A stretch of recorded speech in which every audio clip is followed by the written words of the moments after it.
My name is Daniel, and 3 years ago, I lost the girl I loved. Emily wasn't just my girlfriend. She was the kind of person I thought I would marry someday. She died in a car accident on a rainy October night. I never healed. I never really moved on. But everything changed last week because I received a text message from her number. At first, I thought it was a glitch. Maybe her old number was recycled. Maybe someone new had it. But then I opened the message. It said, "Daniel, why weren't you there?" Those were the last words she ever said to me on the night she died, and the moment I saw them, I felt my entire world tilt sideways. Emily and I had been dating for 4 years when everything fell apart.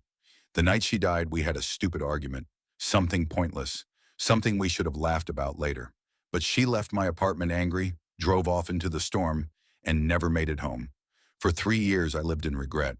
I visited her grave every year on the anniversary.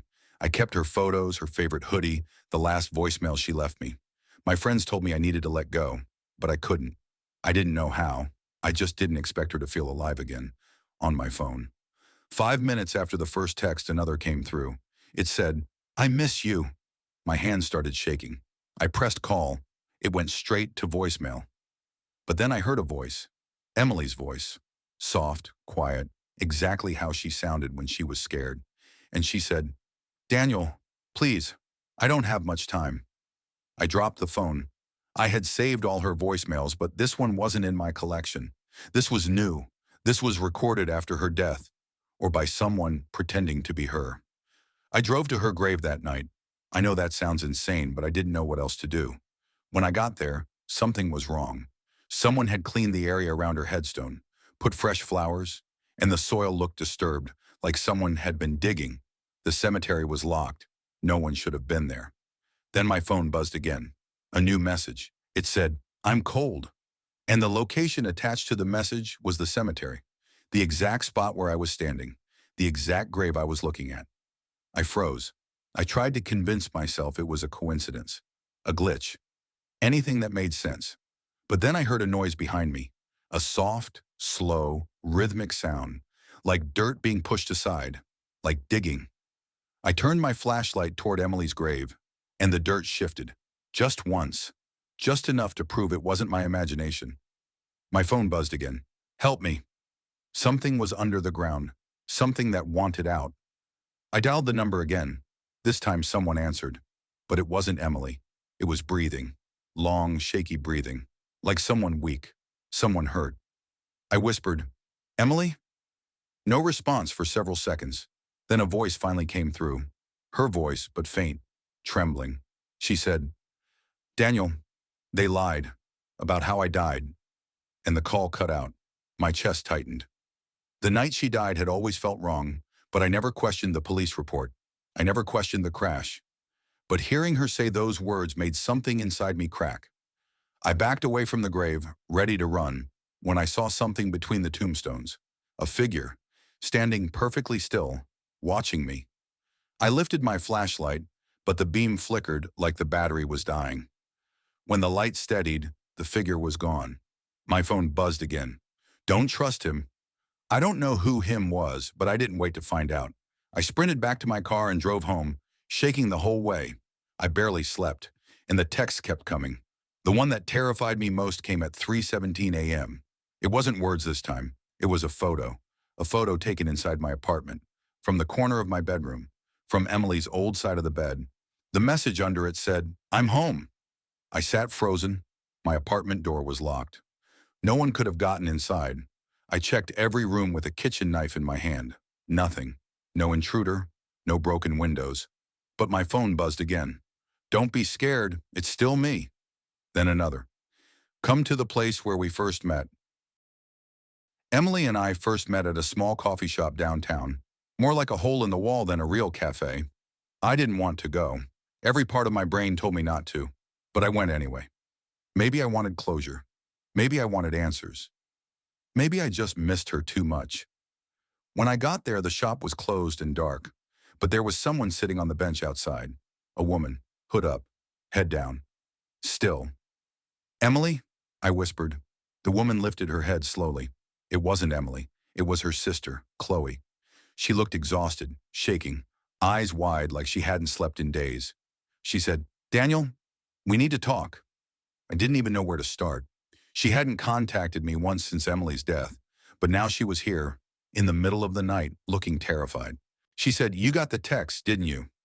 I didn't answer, but she knew. She said, "You're not the only one." She pulled out her phone. Dozens of messages, all from Emily's number. Some said the same things mine did. Some were worse. Things like, "They're watching. Don't tell him. He knows what you did." Chloe said the first message she got arrived 6 months ago. That was the first time the number had been active since the night Emily died. I said, "Who's sending them?" Chloe swallowed hard. "That's what I'm trying to figure out." Then she told me something I'd never heard before. Something she'd kept hidden. Emily wasn't alone in the car when she crashed. There was a second set of footprints found at the scene, but the cops ignored them because the rain washed everything away. The car door on the passenger side had blood on it that didn't match Emily's, but they ruled it contamination. They rushed the investigation. They blamed the storm. They blamed the argument. They blamed me. But someone else was with her. Someone who vanished. And now, someone was using her phone. I asked Chloe why she never told me any of this. She said, "Because I thought it was over. But now, she's reaching out, or someone wants us to think she is." We were both shaking, but we needed answers. So we went to the one place neither of us wanted to go, her mother's house, Emily's old home. We knocked at 4 a.m. Her mom opened the door with a tired, empty look, like she'd been grieving every second for 3 years. When she saw me, she hesitated. When she saw Chloe's phone, she froze. She whispered, "You got messages too." Not a question, a statement. We all sat down. Her mom went into her room and brought out an old shoebox. Inside were printed screenshots, phone bills, call logs, all from Emily's number, from months after she died. She had been getting messages too. Some said, "Don't let him in." Some said, "They're lying." Some said, "I'm still here." But the one that terrified her mom the most was a voicemail, recorded a year after the funeral. In it, Emily whispered, "Mom, he wasn't supposed to find out." I asked who he was. Her mom shook her head. Chloe shook her head, but both of them were hiding something. Chloe finally said, "Mom, we have to tell him." Her mom nodded slowly, tears forming. She said, "Emily told me something before she died, something you never heard." My heart felt like it stopped. She continued, "She said someone was following her, someone she knew, someone she trusted." I asked for a name. Her mom said, "She never told me. She said she was scared.